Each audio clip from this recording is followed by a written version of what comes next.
Hello guys, para to sa lahat ng mga Capricorn. Welcome dito sa aking channel Capricorn. Maraming salamat sa patuloy na panunood. I hope na makaresonate ka dito sa aking video. Okay? So weekly tarot reading tayo first week ng March 2025. Okay, tingnan natin kung anong message para sa iyo. March 2025 Capricorn. Wow! Ang ganda naman ng baraha mo. Okay, Capricorn. First two cards mo dito is renewing your life, planting seeds. So, nakikita ko sir dito na may kailangan ka na gawin. Okay? May kailangan kang ayusin. Parang ganon. Or may kailangan kang simulan. Pero, bago ka magkapagsimula, parang ano lang to. Like for example, gusto mo ng bagong bahay, kung nagre-renta ka lang, gusto mo ng bagong bahay, gusto mo ng bagong environment, rather. Bagong environment, so hindi mo na gusto yung kasalukuyan mong tinitirahan. So, ang gagawin mo, magka-clutter ka, declutter ka, parang mag-empake ka, diba? Alisin mo yung mga sagabal na yan, sa gamit or anything. And yun, dun ka pa lang makakapagsimula once na nakapag-empake ka, diba? Hindi naman pwedeng lilipat ka muna, tapos last na yung empake. Parang ganun. So, dito sinasabi ng baraha sa'yo na kailangan mong alisin sa linggong ito. May mga kailangan kang alisin, may mga kailangan Capricorn na linisin para sa pagsisimula mo. Okay? So, kung ano man yan nasisimulan mo, mapa-relationship man yan, bagong trabaho ba yung gusto mo, kung bagong trabaho yung gusto mo, parang feeling mo wala ng improvement sa pinagtatrabahuan mo sa ngayon, kailangan mo munang mag-resign dyan sa kasalukuyan mong trabaho para makapaghanap ka ng iba. Huwag kang yung, hindi ka pa nga resign, may breach of contract yan kung may kontrata ka. Diba? Tapos hindi ka pa nakapag-resign, tapos lumipat ka na. Okay. Planting seeds, so yun. So, nakikita ko sir dito na ano man itong sisimulan mo sa linggong ito. Nag-aaral ka ba? Nag-a-apply ka sa isang company? Bago ka lang yan sa trabaho? Basta kung ano itong itinatanim mong binhi sa linggong ito. Etong seeds of grace na to, ay kumbaga itinatanim mo sa tamang lupa, sa fertile soil. So, dito sinasabi na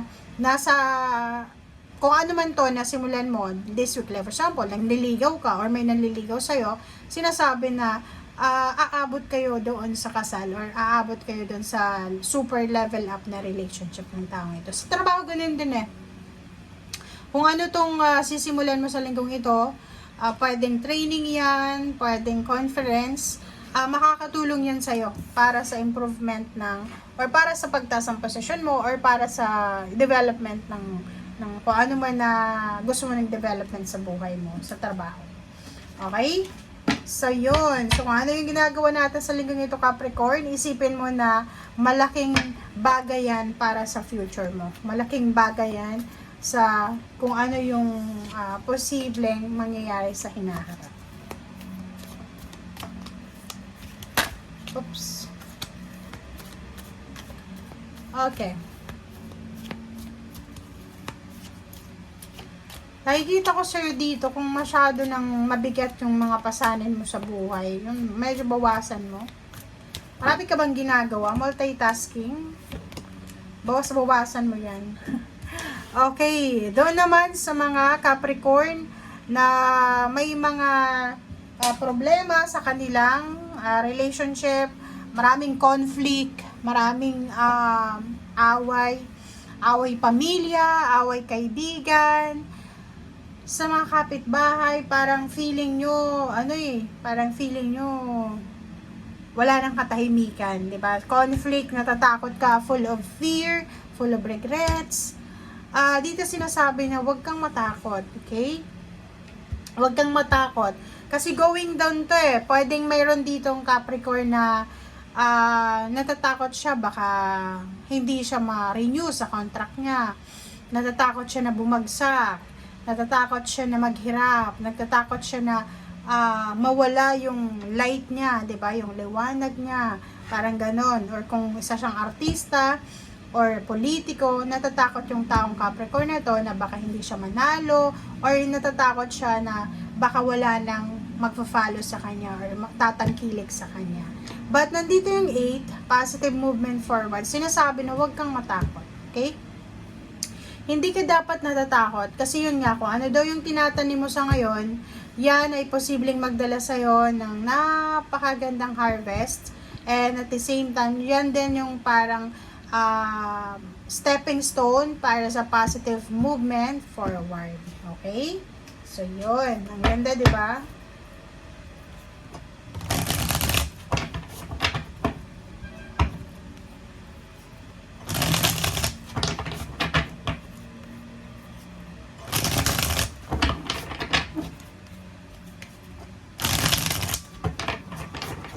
Okay, Capricorn. Okay, tingnan natin. First card sa third deck, second card, and third card. Sorry. Okay, so first card mo dito is Knight of Swords. So, sinasabi ng bara sa'yo na kung ano man tong gusto mong gawin, kung ano man tong gusto mong alamin, gusto mong hanapin, Capricorn, kinakailangan mong wag masyadong magmamadali. Kasi tong Knight of Swords is parang sinasabi na may tendency ka sa linggong ito na maging mabilis yung actions mo, mabilis yung decision making mo, maging aggressive ka, maging impulsive. So, dito sinasabi na maging maingat ka sa linggong ito. Make sure na pag-isipan natin ng mabuti, hanapin natin yung tamang information, tamang communication, tamang solusyon, and be strong, be courageous para malabanan natin yung tukso ng pagiging impulsive-aggressive. Okay? Natural yun sa mga tao, guys, na minsan, di ba, yung pagmamadali natin, hindi yun maganda kasi nang tawag dyan, nakakasira yan ang diskarte natin. Minsan, may darating sa atin na isang bagay or isang sitwasyon, mapa-love life man yan, trabaho na, nagmamadali tayo. So, yung pagmamadali na yon, akala natin is, yun na yung actions na kailangan. Hindi pala, it's a temptation pala sa atin. Para maliko tayo or mawala tayo sa direction natin. So, kailangan mo sa linggong ito, Capricorn, na maging matatag. Maging matatag ka. Kung medyo confused ka, marami kang iniisip or maraming gumugulo sa isip mo, yung kailangan mo prayers, be strong, be courageous, na mapagtagumpayan mo talaga siya. Okay? Kasi napakahirap sa panahon ngayon. Ang bilis-bilis na ng mga pangyayari na yun, di ba? May mga tao na mabilis mag-asawa, mabilis lumipat ang trabaho, mag-resign, parang gano'n. So, ingat-ingat kayo sa linggong ito. Okay? Nakikita ko siya dito na meron ka na sitwasyon sa buhay mo. Okay? Doon sa mga Capricorn, kung marami kayong mga daladalang bagahe from your past, like, marami kang kaaway, marami kang hindi ka gustong issues from your past, na parang magbabalik ulit ngayon. Di ba, like this week, may kagalit ka tapos receive ka ng message na alam mo yung kagalit mo, ganyan ganito. Tapos babalik na naman ulit yung pain and heartache sa puso mo. Yun, be patient, guys. Okay, move on, let go, let God. Welcome mo tong Wheel of Fortune na to. Welcome mo to kasi sayang to At ang sinasabi ng bara, kaya may clutter renewing of your life kasi sinasabi na this week may pagkakataon ka na mabago yung takbo ng buhay mo. Lahat, pwedeng ma-renewal ng contract, renewal of vows, renewal of friendship.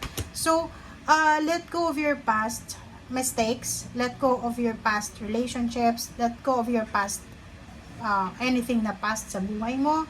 Let go mo kasi sayang sayang itong Wheel of Fortune. Kasi yung Wheel of Fortune, sinasabi sa'yo ng Wheel of Fortune na, uy, Capricorn, it's time to move on, it's time to let go, it's time to start over, it's time to start fresh. Hindi ka na dapat nagdedwell sa negative, dapat nandun ka na sa positive. Kasi napakaganda doon sa positive So, yun ang nakikita ko na sinasabi sa'yo dito. So, kung nanonood ka sa ngayon, kung nakaabot ka dito sa last part ng message mo, sinasabi sa'yo ng barahan na I-welcome mo yung new beginnings, hindi para balikan yung nakaraan. 'Di ba? Kasi minsan may mga grudges and resentment tayo eh. Like, biglang yumaman, biglang naging maganda yung buhay, tapos instead na i-let go yung mga sama ng loob, ginamit pa yung kayamanan o yung swerte niya, yung good luck niya para gumante. So dito, move on, Wheel of Fortune, be thankful, be grateful, start over, positive movement forward. Okay? Bye! Thank you!